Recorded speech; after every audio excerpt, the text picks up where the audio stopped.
Oui, je parle de ce privilège que nous avons et vraiment nous rendons grâce à Dieu de ce que nous vivons ici en Calédonie comme dans certains pays où il y a la démocratie, parce que dans certains pays ou dans des pays comme l'Europe de l'Est ou dans des pays où c'est pas évident. Moi j'ai lu et je suis vraiment, je fais la différence entre mon engagement envers Dieu par rapport à ce que je sais, comme lui que je vois, le serviteur de Dieu que je vois, j'ai vu même des familles où le papa a disparu, où c'est pas évident. Quand nous on chante, je sais pas, mais je le dis comme ça parce que c'est vraiment un privilège et nous pouvons remercier vraiment le Seigneur. Je voulais dire ça pour que vraiment notre cœur ait vraiment des instants comme ça.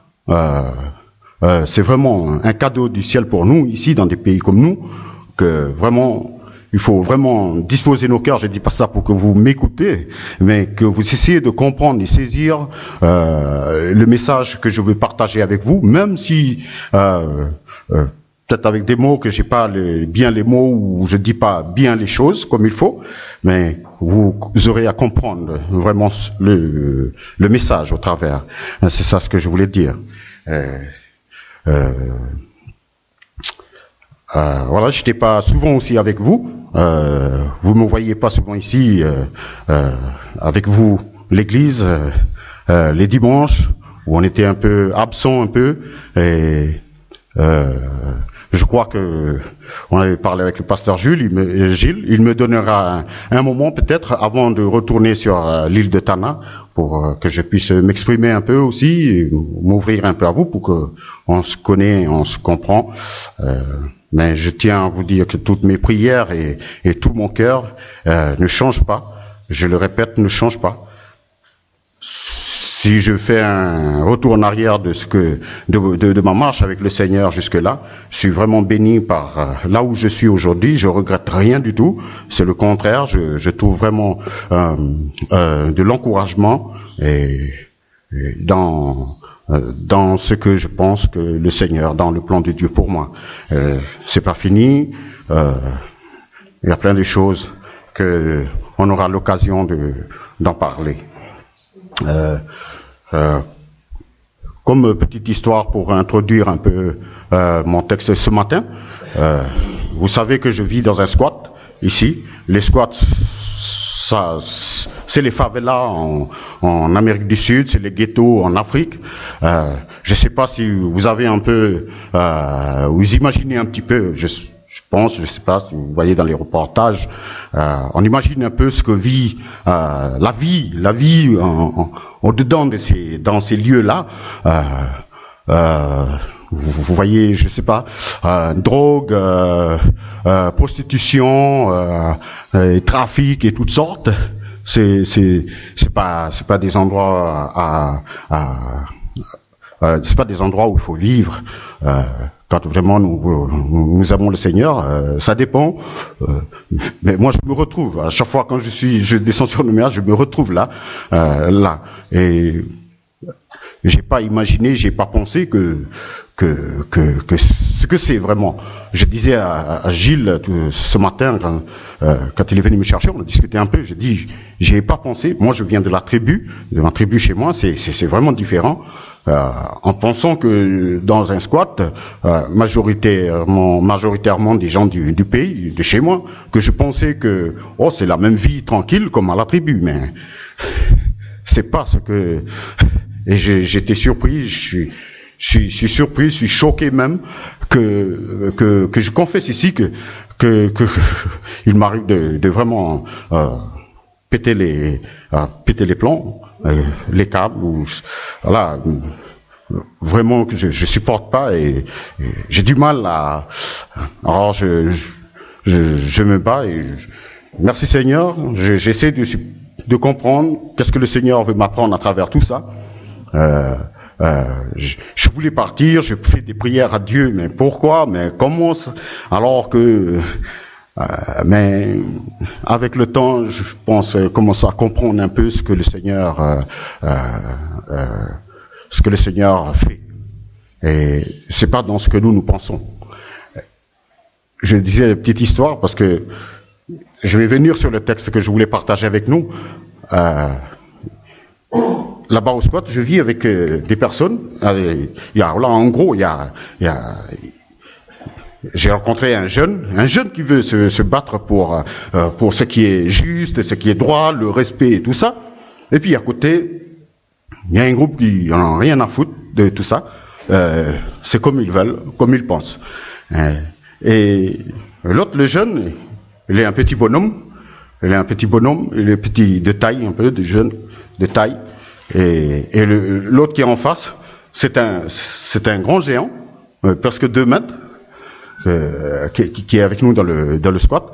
Et souvent, quand il y a les batailles, il y a des conflits comme ça. Moi, je m'approche toujours du jeune parce que je comprends, j'essaie de comprendre et pour l'encourager, pour essayer de le guider un peu.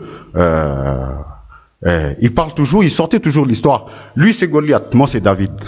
Il parlait toujours comme ça, il raconte toujours. À chaque fois, quand il commence à chauffer, il fait gaffe. Parce que David a bien descendu Goliath. Je le regarde, je l'écoute, tu vois, ça me fait rappeler, je dis, lui, il connaît l'histoire de David et Goliath, alors. Sauf que c'est pas les mêmes armes et les mêmes cartouches qui sont là. C'est pas la fronde avec des pierres polies. Voilà un peu cette petite histoire de là-bas, parce que on va venir sur l'histoire de David et de Goliath en Genèse, 1 Samuel au chapitre 17.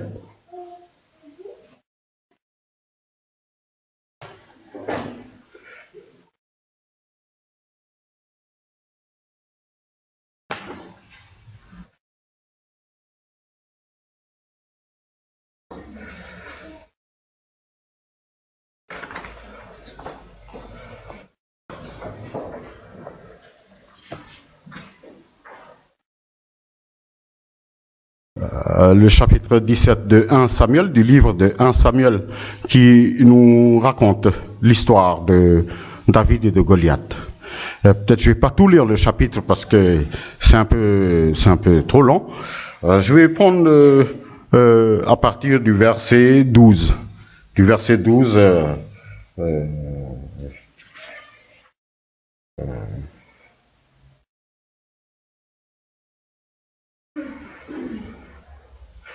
Je vais lire un peu à partir du verset 12. Je ne sais pas si vous avez entendu un peu parler de l'histoire de David et Goliath.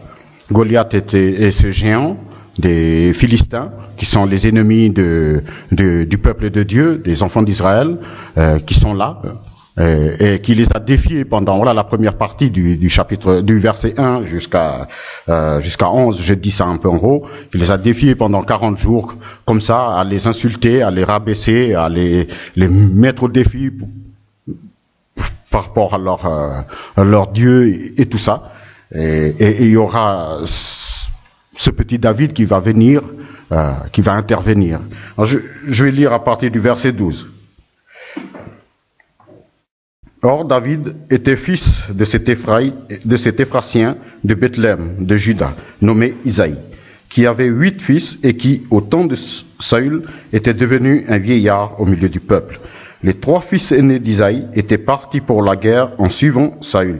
Voici le nom de ces 3 fils qui étaient partis en guerre. L'aîné, Eliab. Le deuxième, Abinadab. Et le troisième, Shama. David était le plus jeune. Et lorsque les 3 aînés furent partis à la suite de Saül, David s'en allait de chez Saül et revenait pour faire paître le troupeau de son père à Bethléem. Le Philistin s'avançait matin et soir, parlant de Goliath. Il se présenta pendant 40 jours. Isaïe dit à son fils David, prends pour tes frères ces téphas de grains rôtis et ces 10 pains, et porte-les vite à tes frères dans le camp. Tu apporteras aussi ces 10 fromages au chef de leurs milliers. Tu verras si tes frères se portèrent bien, et tu prendras un gage de leur part. Ils sont avec Saül et tous les hommes d'Israël dans la vallée de Éla et font la guerre aux Philistins. David se leva de bon matin, il remit le troupeau à un gardien, prit sa charge et partit comme Isaïe le lui avait ordonné. Lorsqu'il arriva au camp, l'armée sortait pour se ranger en bataille et lançait la clameur de guerre. Israël et les Philistins se rangèrent en bataille, troupe contre troupe.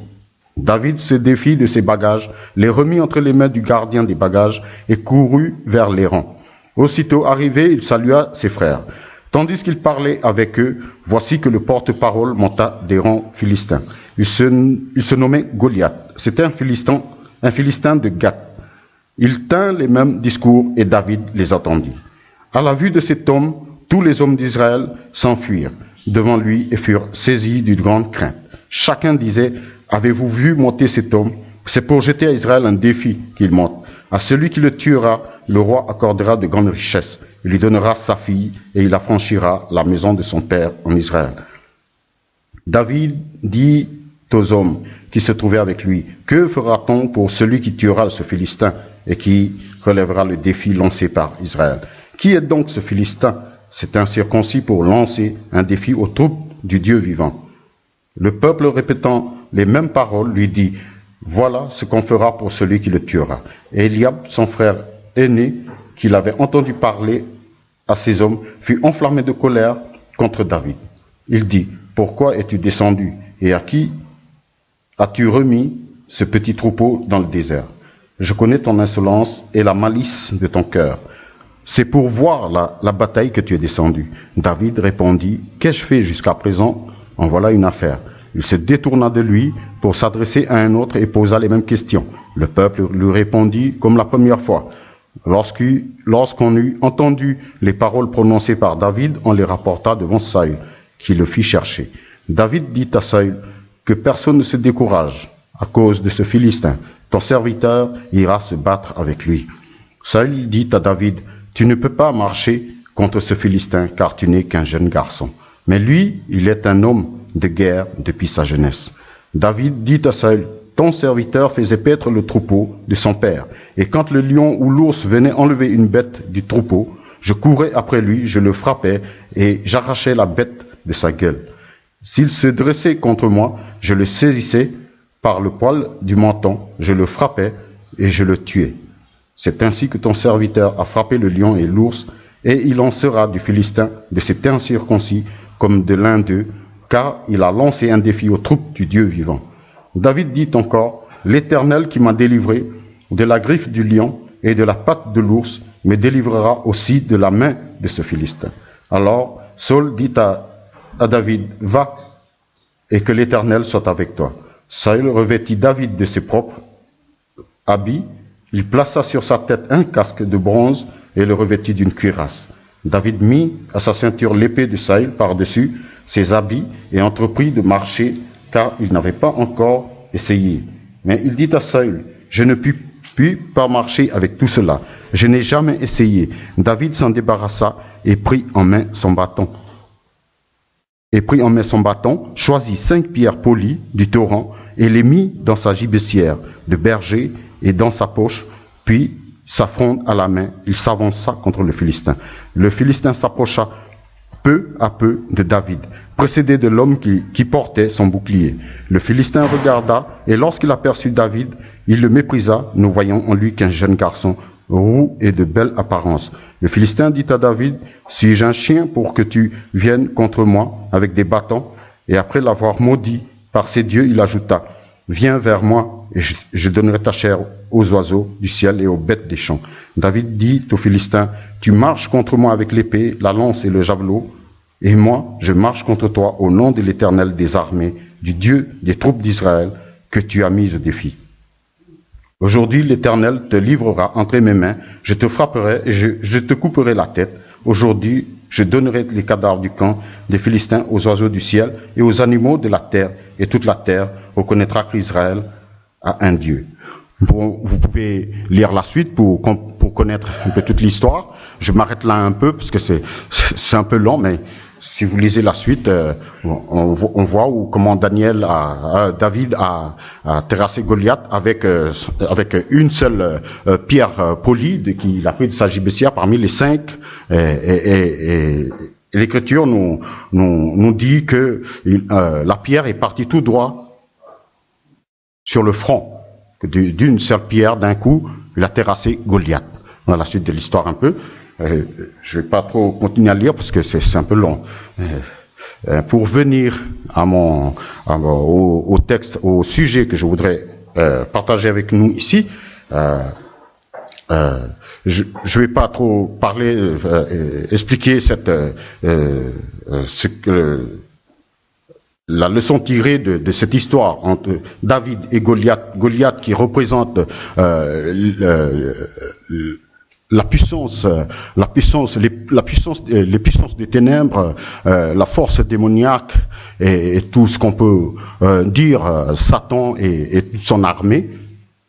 Goliath représente cela, et David ici, que si nous pouvons regarder de près l'histoire, si nous reprenons bien l'histoire du petit David ici, c'est le type de Christ que nous pouvons voir ici. J'ai noté un petit peu 3 points où nous pouvons voir où il y a des rapports avec Jésus-Christ, l'envoyé, on voit au verset 18, envoyé par son père parmi ses frères. Nous retrouvons ça aussi dans la vie de Jésus, où il a été envoyé par Dieu son Père, parmi les siens, parce qu'il était venu pour les siens, les Juifs d'abord, les Israéliens d'abord, et nous après. Ce que nous rapporte l'Écriture, ce que nous enseigne la parole. Nous voyons cela dans le verset 18, au verset 18, dans le chapitre 17. Envoyé par son Père parmi les siens. Le verset 28-29, où on voit ici la réaction de son frère qui le prenait pour un menteur, il venait juste par curiosité, il voulait voir, et peut-être dans son orgueil et tout ça, où il y a il a été repoussé ou rejeté ici, moi j'ai marqué ici rejeté, il n'a pas été accepté. Et nous pouvons voir au verset 49-50 la victoire après que David aura sur Goliath, qui, comme je disais, représente et symbole de la force, des puissances, des ténèbres, où il sera terrassé une fois, d'un seul coup. Jésus-Christ a vaincu la mort et les puissances des ténèbres en mourant sur la croix et en ressuscitant. Voilà un peu le type de David, le type de Christ que nous pouvons voir à travers la vie de David ici.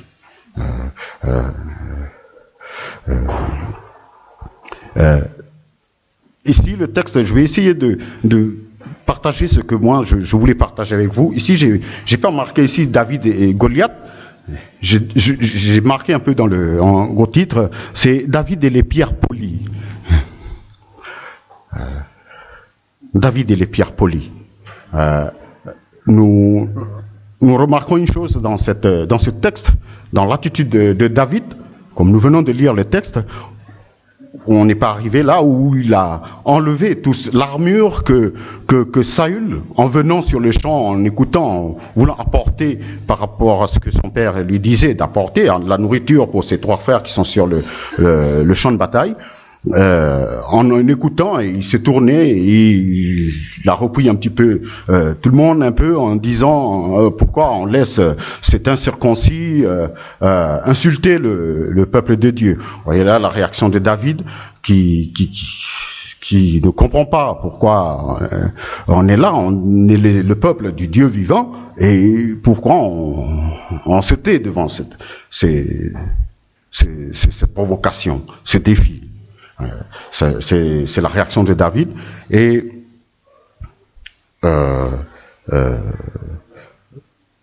qui va pas accepter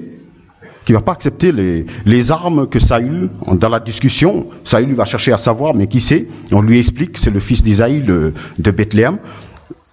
Et ok, comme il a vu qu'il y a là quelqu'un qui est tout excité et prêt, et malgré sa taille, et malgré son jeune âge, et on dit que David n'est pas un homme de guerre, c'est un berger.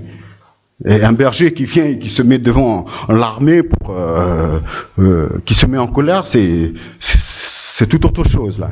Alors le roi Saül a dû dire que bon, je vais le laisser un peu parce que peut-être il a quelque chose à nous apporter pour nous sortir de cette situation. Il va lui prêter son armure. Alors, il va lui donner le casque, la cuirasse, et l'épée pour se protéger et aller à l'encontre de l'ennemi qui est là, qui met au défi son peuple. On voit dans l'histoire que David ne va pas accepter. Il va refuser. En voulant essayer de bouger pour avancer, il voyait qu'il était gêné par tout ça. Alors il va les enlever. Il va les enlever et l'histoire nous dit qu'il va descendre, il va prendre sa fronde avec son petit sac, il va descendre dans le ruisseau, il va prendre des pierres polies et il va mettre dans son sac et avec une pierre, il va taper la cible. Il n'a pas accepté ce que l'homme, ce que Saül, le roi, l'homme fabrique, ce que l'homme pense, ce que l'homme veut faire avec sa force ou par ses armes à lui, fabriquées par lui. Il va rejeter tout cela. Et je ne sais pas si on n'est pas peut-être arrivé à lire jusque-là, mais s'il continue la lecture, il va avancer vers Goliath, il va dire au nom de l'Éternel.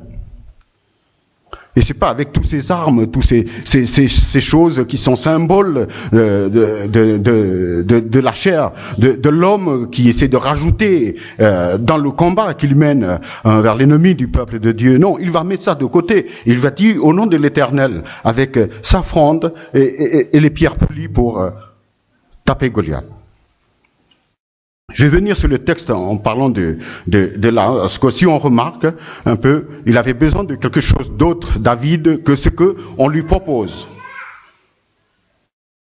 Lui, il va aller chercher des pierres polies. Qui n'a rien à voir avec ce que l'homme imagine ou pense ou fabrication homme. Il va aller chercher des pierres polies. Il avait juste besoin des pierres polies. C'est pour ça que dans le texte, je voulais dire que David et les pierres polies. C'est très intéressant là, parce que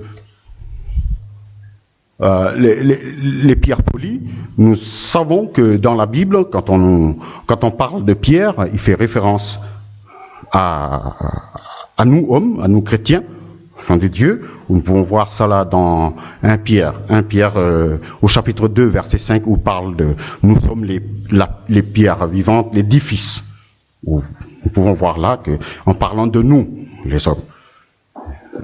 Alors, on va essayer de venir là-dessus, de ce que David ici, du choix de David avec les pierres polies, de ce qui va être employé plutôt que ce que l'armée il pense faire avec ce que lui il a. Les pierres polies. Je vais essayer de parler un petit peu des pierres polies. Les pierres polies sont des pierres bien, vous le savez, c'est des pierres bien lisses qu'on trouve en bas, très loin en bas dans les plaines. On les trouve jamais sur les montagnes, les pierres polies. Jamais on les trouve au tout début là-haut dans les montagnes. Alors, je vous le dis ça, si je vous partage ça, moi je suis quelqu'un de la montagne, il y a une grande rivière chez moi, je sais très bien les pierres polies, comment ça travaille si on veut, parce que au temps où je connais aussi les frondes, quand on lance les frondes aussi, alors quand on a besoin d'avoir des pierres, on ramasse pas n'importe quelle pierre pour les frondes, on va en bas, dans les plaines, parce que c'est là où on trouve des pierres polies. Et c'est des pierres polies qu'on ramasse.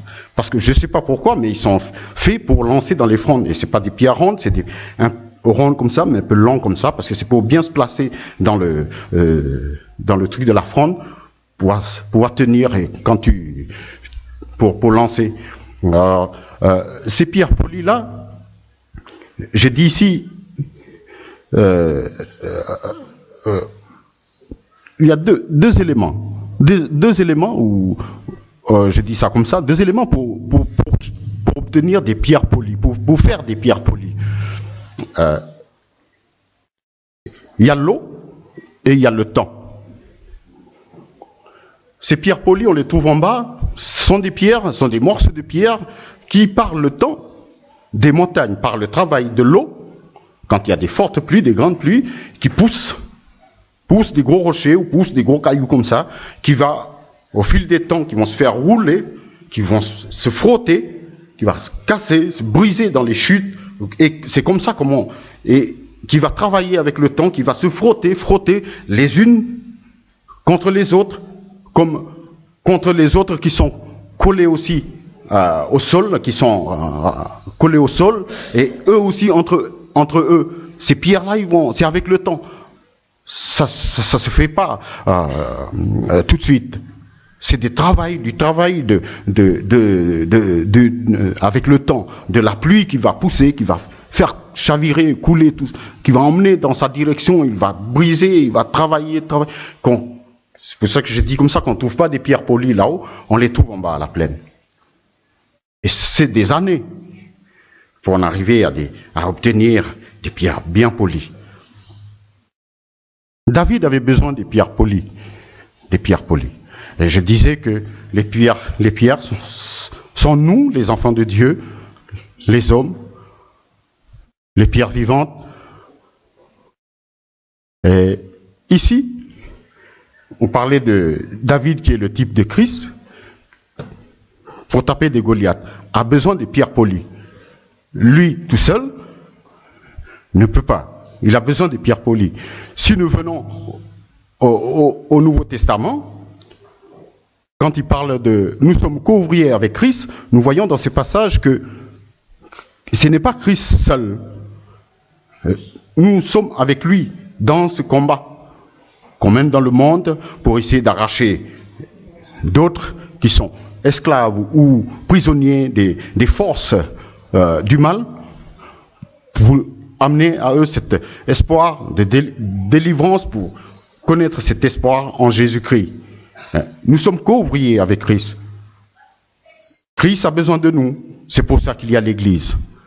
Christ a suscité l'Église pour que l'Église représente ce que lui, il est dans le monde. Et peut-être que parfois, en pensant que je suis membre d'une Église, je ne parle pas du nom avec les ismes qu'on peut entendre, en parlant de l'Église ici, les hommes, les individus. Nous avons besoin de lui comme lui, il a besoin de nous. Comme ce que représente ici, à travers l'histoire de David, a besoin des pierres polies. Et je disais que pour obtenir des pierres polies, il faut tout un travail de temps avec l'eau. Ce que nous vivons dans l'Église, ce que nous vivons dans ce monde, Dieu a besoin des pierres polies. Et je disais tout à l'heure que pour obtenir des pierres polies, il y a un frottement, ça cogne dans tous les sens. Mais pour casser tous ces côtés saillants qui blessent et qui piquent, pour devenir vraiment poli, pour être utile dans sa fronde à lui, dans sa main à lui. Je reviens là à notre niveau à nous, ce que nous pouvons comprendre dans notre vie à nous, en tant qu'Église, enfants de Dieu, chrétiens. Je parle ici de facteurs avec le temps et l'eau, qui est symbole de l'eau, de l'Esprit de Dieu, de la parole de Dieu, qu'on peut trouver dans Jérémie 2,13 ou Jean 4, verset 14. Et le temps qui est le facteur dans tout ça, qu'on peut voir à travers le livre d'Ésaïe au chapitre 60, verset 22, ou Luc chapitre 1, verset 20. Nous vivons ensemble quelque chose que nous voulons prouver à notre Dieu, comme ce que nous venons de faire dans un premier temps, en exprimant toute notre reconnaissance ou notre joie ou notre gratitude envers celui que notre Sauveur et notre Seigneur. Et tout ça avec le temps qui va prendre, je ne sais pas comment, pour certains, pour chacun ici, où le Seigneur va le conduire, je ne sais pas comment, mais nous vivons ensemble cette vie-là de culte, où nous venons chaque dimanche ou dans des réunions pour vivre aux yeux de Dieu cet amour que nous partageons avec lui, cette reconnaissance envers lui. Dans l'Église, nous allons nous trouver avec celui ou celle qui est à côté, ou devant ou derrière, qui ne pense peut-être pas ou qui n'est pas de la même nature par rapport à son environnement ou par rapport à son milieu culturel ou plusieurs d'autres choses qui nous font vraiment les différents, qui fait les différents entre nous.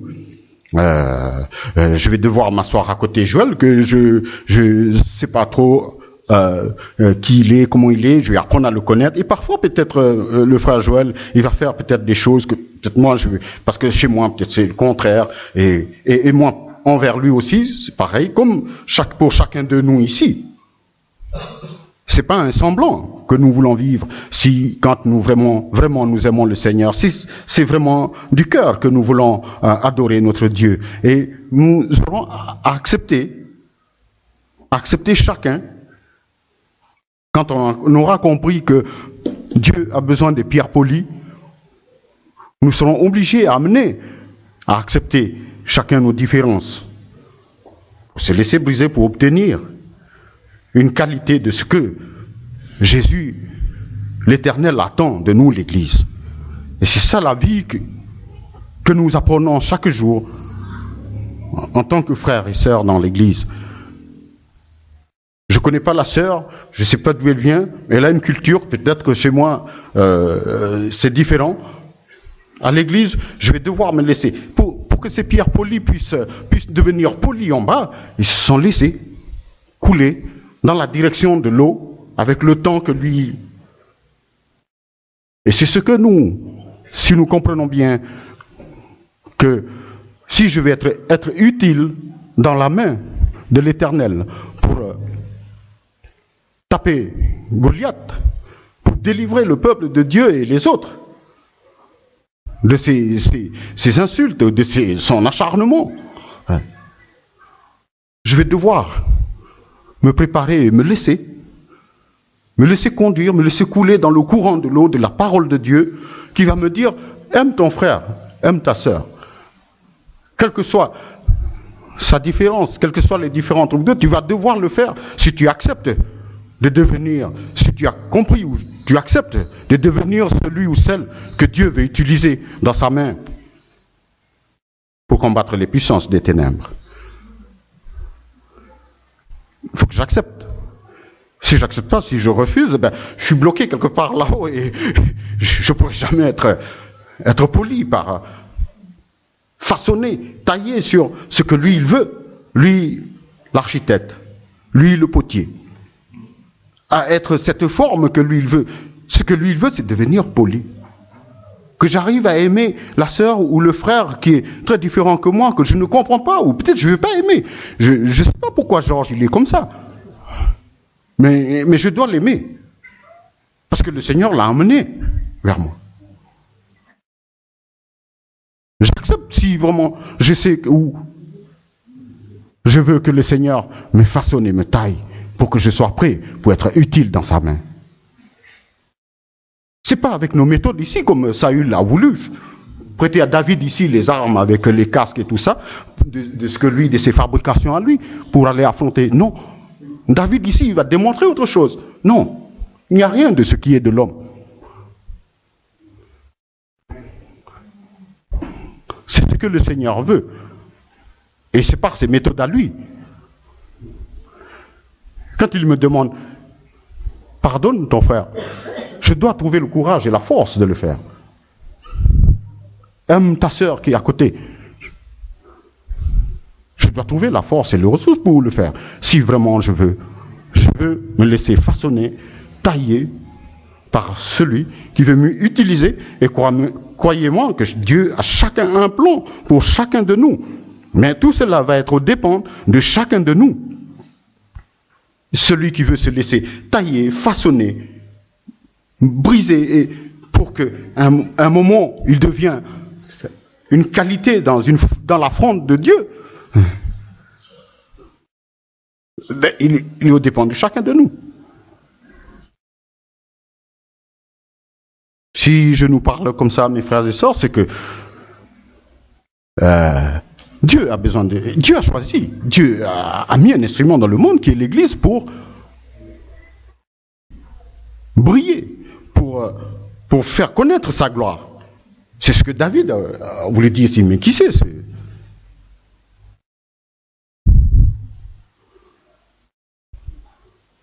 Et c'est la tâche que nous devons, l'Église. Mais nous ne pouvons que briller par la qualité de notre cœur quand nous apprenons à nous laisser briser par la parole de Dieu. Sinon, on ne peut pas, et on n'a pas notre place. Je le dis ça, c'est pas... Je jette personne ici. Je veux dire que dans l'élite de Dieu, c'est des pierres polies que Dieu veut. Et quelle que soit la culture, quel que soit l'âge, ou quel que soit le niveau, je ne sais pas, d'intelligence, si l'autre il est un ingénieur à côté, il doit apprendre à aimer l'autre qui est un planteur de tarot à côté. Il le regarde comme au même niveau comme Dieu les regarde, les a amenés à s'asseoir ensemble et partager ensemble, pour vivre ensemble cette armée de Dieu, pour combattre et pour présenter la gloire de Dieu. Sinon, non, ça ne marchera pas.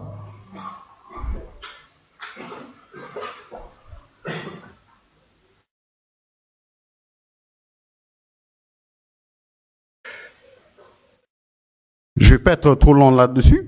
Je crois que l'ensemble a très bien compris un petit peu. Alors, le temps, rappelez-vous, le temps, l'Éternel, il dit que c'est dans mon temps, et n'est pas le nôtre. C'est dans mon temps. Alors, parfois, on veut, peut-être, et ça, je dis ça un petit peu comme ça, parce que c'est ce qu'on ressent et je parle pas pour décourager ceux qui viennent de faire des pas avec le Seigneur dans la vie chrétienne. Quand on découvre, on a envie de tout changer, là. On a envie de révolutionner un peu les choses.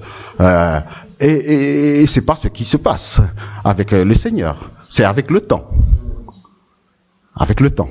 Et c'est pour vous encourager, c'est pour nous encourager. Il m'arrive aussi. Je crois que je suis le premier, parce que il m'arrive de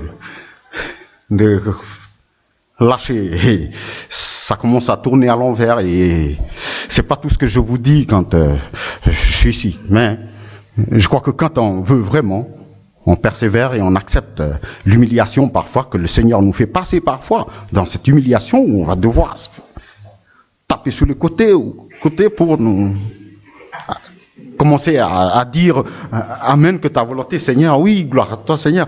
Oui, là. Et c'est d'en arriver là. C'est le but de Dieu, pour préparer son Église à combattre le diable et les forces des ténèbres dans le monde. Il faut vraiment des pierres polies.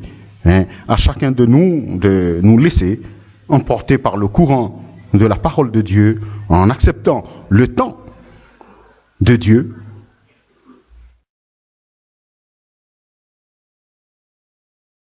pour être vraiment utile et connaître la puissance de Dieu devant le monde.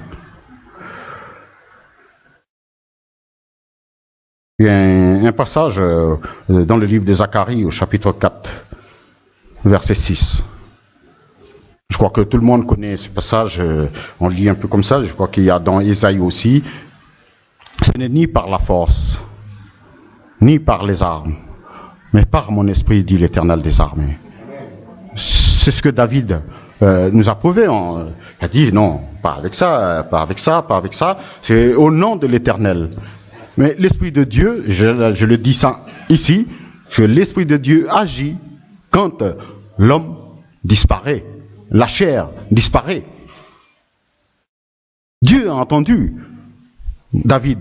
Pourquoi? Parce que David ne veut pas de ce que l'homme. Et c'est pour ça que il y a quelque chose. Il y a une force, il y a une puissance. Je dis, d'une pierre, il a mis un plan dans le mille. Et vous savez quoi?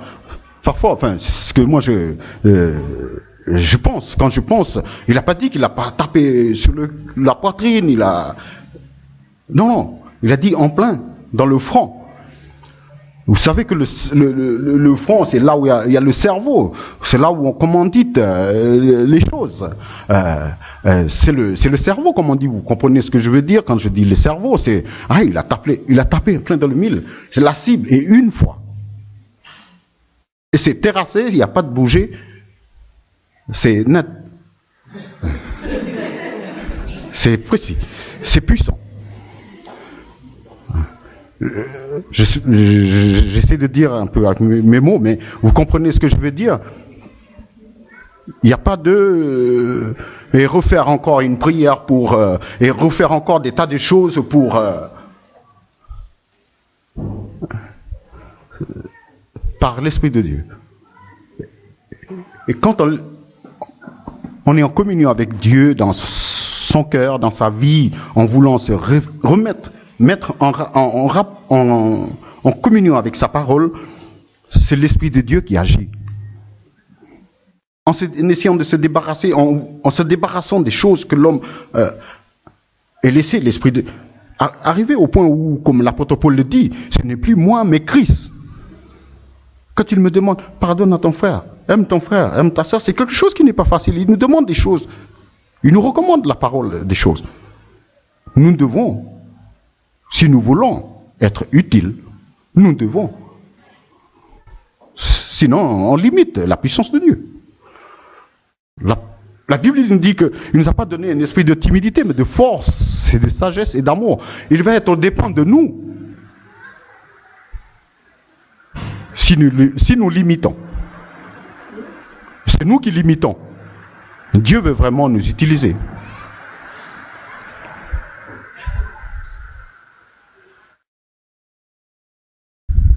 Ce n'est ni par la force, ni par les armes, mais par mon esprit.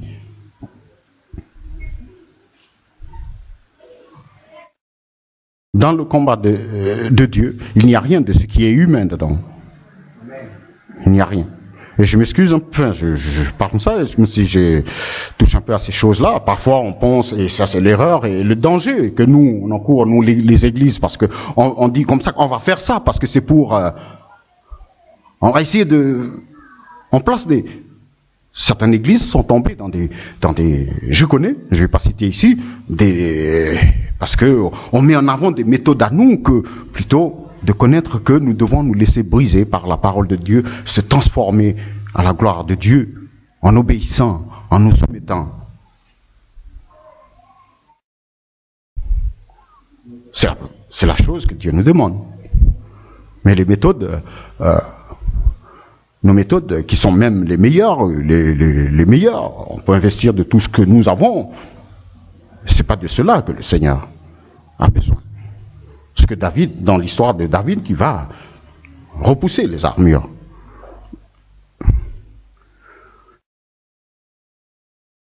Voilà, chers amis, chers frères et sœurs, ce que je voulais partager avec nous sommes aujourd'hui, nous sentons que les choses, que nous vivons dans ce monde, que les choses, le retour de Christ est proche, je ne sais pas, mais personne ne connaît le temps, mais tout ce qui se passe autour de nous, ça nous donne à réfléchir et faire des choix. Alors j'encourage chacun de nous à chacun regarder s'il est bien dans le courant de la parole, des instructions, des commandements, de l'enseignement, de ce que Dieu enseigne à travers sa parole, ou si ce n'est pas le cas, il est temps parce qu'il y a des bonnes choses et des meilleures choses. C'est un exploit que David a fait ici. Un petit bonhomme qui n'est pas un guerrier, qui n'a rien à voir avec les autres là qui sont sur le champ de bataille.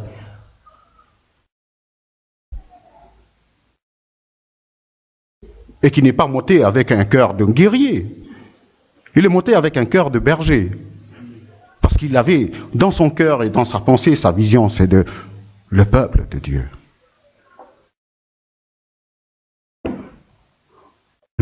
Voilà, je vais laisser là comme ça un peu le message, le partage que je je fais avec vous ce matin, en demandant au Seigneur de continuer à bénir sa parole dans nos cœurs. Et cette journée et tous les jours, j'encourage chacun à regarder.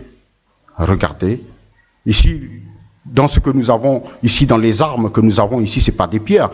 Mais qu'est-ce qu'a dit l'Écriture? C'est à l'amour que le monde connaîtra que vous êtes mes disciples. C'est celui qui aime qui connaît Dieu. Comment peut-on aller au nom de Dieu si nous ne connaissons pas? C'est à l'amour. Et ça, c'est le centre de l'Évangile. L'amour. Si on ne connaît pas, on a des problèmes avec le grand maître. C'est à l'amour que le monde connaîtra que vous êtes mes disciples. Nous devons déjà commencer par nous aimer. Même si c'est pas facile, c'est pas évident.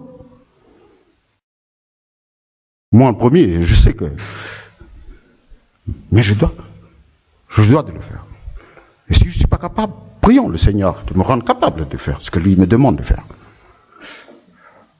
Voilà, chers amis, frères et sœurs, le petit texte, le petit message que je voudrais partager avec nous pour nous encourager à continuer à relever ce défi, mais pas n'importe quel, par n'importe quel moyen ou par l'Esprit de Dieu.